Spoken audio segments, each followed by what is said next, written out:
Class first year new topic stoichiometry chapter की new topic they limiting reagent and excess reagent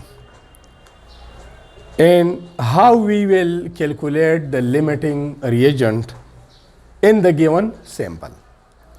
Very important topic दे अहम topic दे यो terminology use कीगी limiting reagent और यो excess.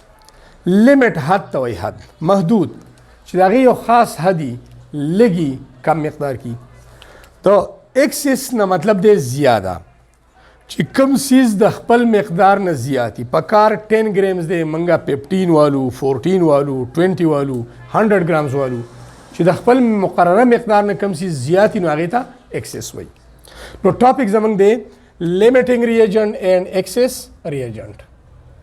First one, limiting reagent. Limit, mehdud, had, kam.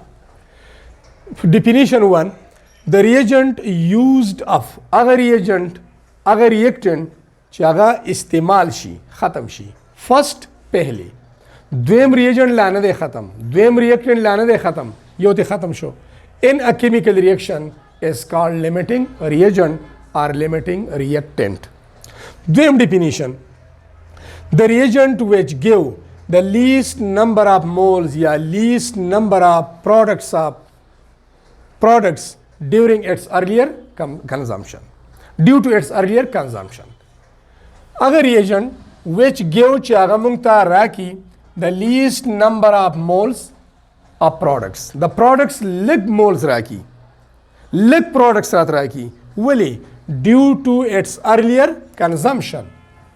Due to its earlier consumption. ځکه چې دا به زر ختمیږي زر به ختمیږي نو چې کله یو ریجنټ ختم شي نو بل که یوازې موجوده می نو هغه بیا ریاکشن نه کوي کم از کم د ریاکشن دپاره دوه ریجنټ خو پکار دي که نه مور دین ټو ټیک ده پاسیبل دي کیدی شي خو دوه کم از کم اوس یو ختم شو نو هغه یو خو یوازې پروډکټ نه جوړوي که نه نو مطلب ریاکشن به څه شي سټاپ به شي پروډکټ فارمیشن به مزید نه کیږي بل terminology use कीगी excess reagent. Excess reagent. Excess means ज़्यादा, more than the given value, more than the required. यो चीज़ 10 grams पकार दे ख्वागता डेर रावागस. Excess पर ज़्यादा मकदार की रावागस. Definition 1, the reagent left unreacted.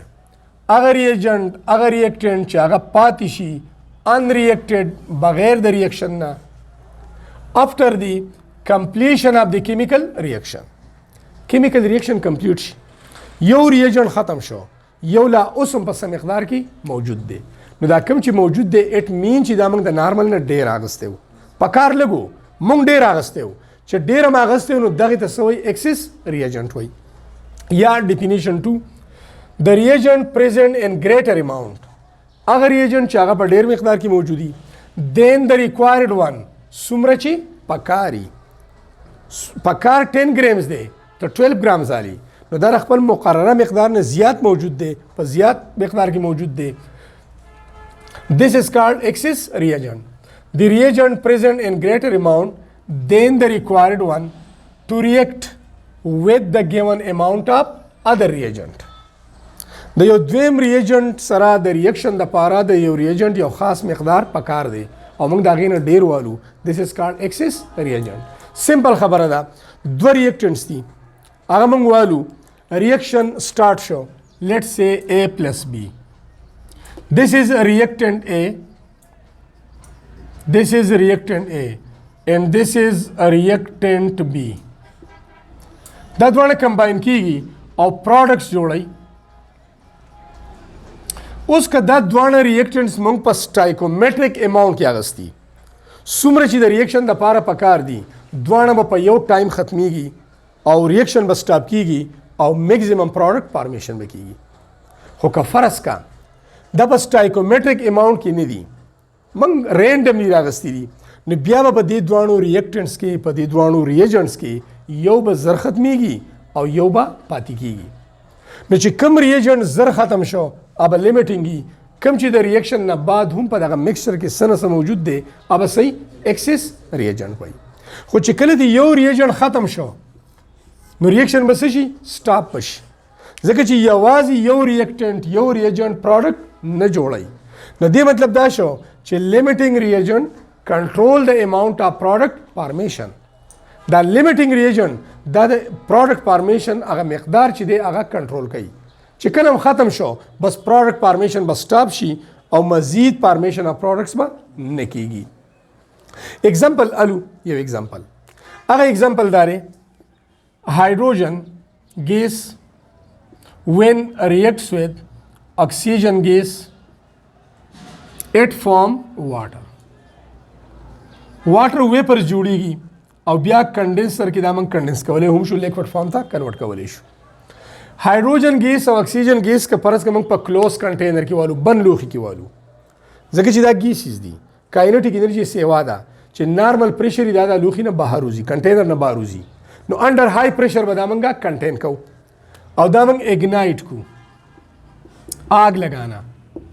هایډروجن اورلی اکسیجن اور تیزی ریاکشن به سٹارټ شي واټر به جوړیږي. اوس به دا اکویشن بیلنس کو. بیلنس اکویشن دا چې لیفت سایډ ته هایډروجن 2 رائټ ته 2 دا بیلنس دي.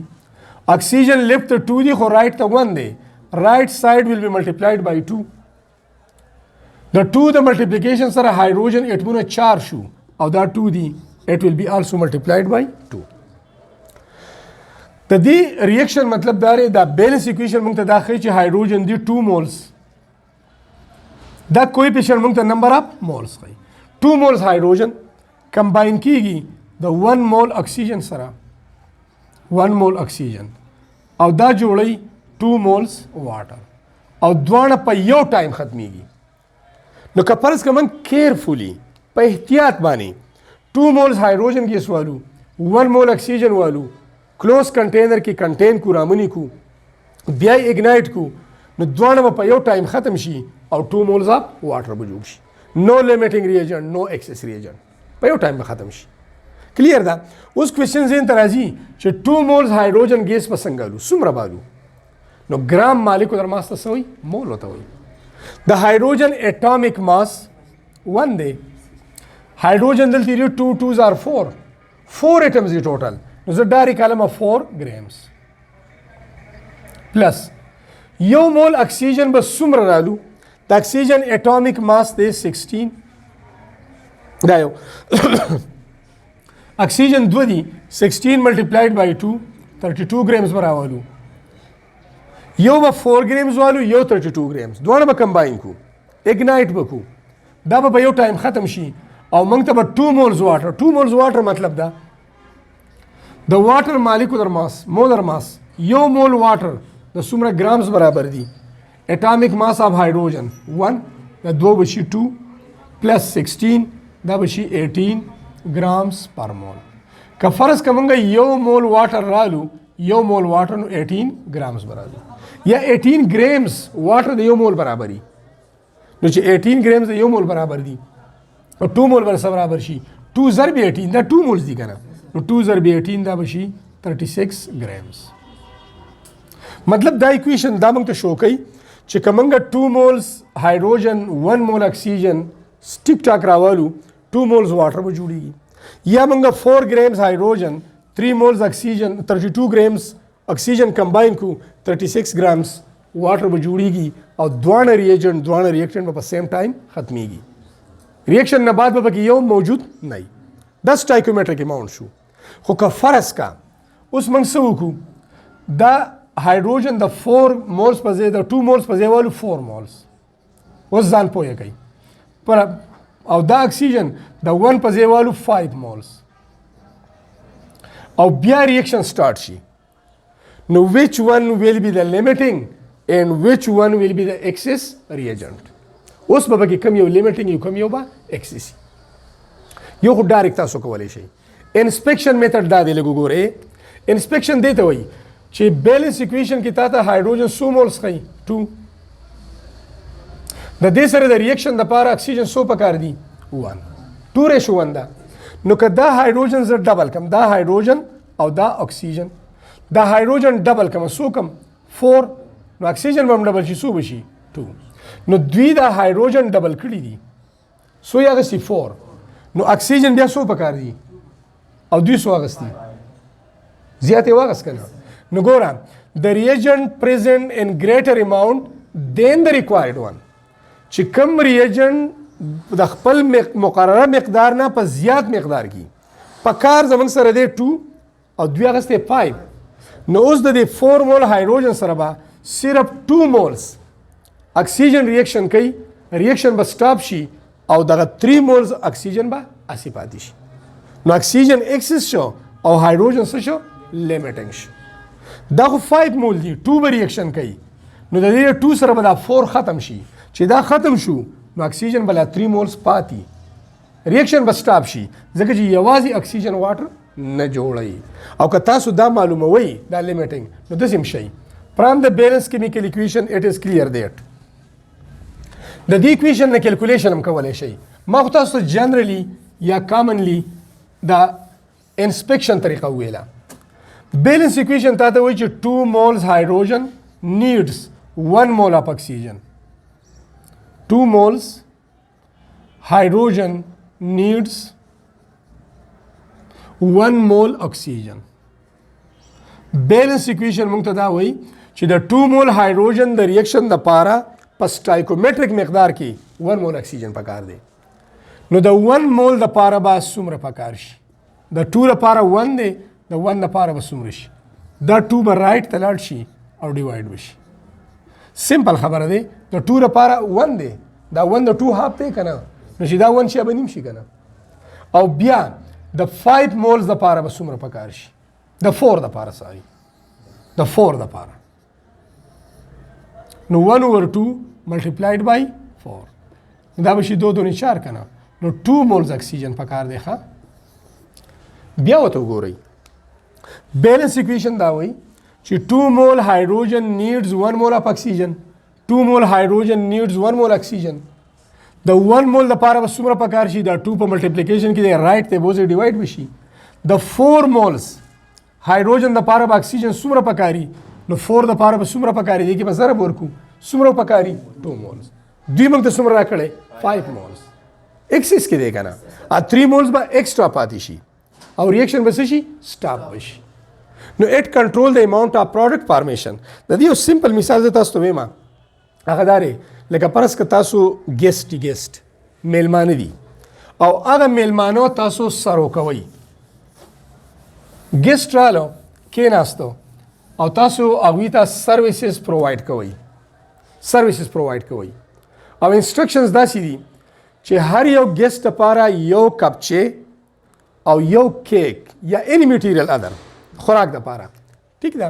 کیکس او پلس کپس په دې باندې سروسز کوي. اوس دغه ګیسټ تاسو سره دا پراته دي، کیکونه هم پراته دي او کپس هم دي، دا موجود دي. یو کپ یو ګیسټ ته ورکوئ، هغه د چینه ډکوئ او یو کیک پرووایډ کوئ او ستاسو سروسز دي چې دا سرو کوئ دا میلمانه. 20 ګیسټ دي، 20 میلمانه دي او تاسو سټارټ واغستو. یو میلمه ته یو کپ چې او یو کیک هغه ته پرووایډ کې. کیسه روانه ده. خو چې کله ته 18 ګیسټ ته سر وکړو، یو کپ چې یو کیک دی ولا ورکړو، چې واپس رالی نور کیکونه وړي، نور چې وړي، نو کپونه خو شته، چې شته خو کیکونه ختم شو. اوس ته مزید ګیسټ سر کولی شي نشي ځکه چې هغه ته که تش چیک دی هلته کیک نشته. نو کپونه شته، چې شته ښه ډېر مقدار کې، نو دغه څه شو؟ ایکسس. خو تا ته څه شی ختم شو؟ کیکونه. دا کیکونه څه شو؟ لیمیټنګ شو. نو چې کوم څیز ختم شو نو ستا هغه پروسس سټاپ شو.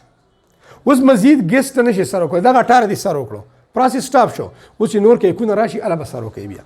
نو مطلب دقسې دا لیمیټنګ ریجنټ هم دی چې لیمیټنګ ریجنټ کله ختم شو بس ریاکشن سټاپ شو، مزید پروډکټ به نه جوړیږي. نو اټ کنټرول د اماونٹ اف پروډکټ فارمیشن. نو دیز ور آل اباؤٹ the excess reagent and limiting reagent.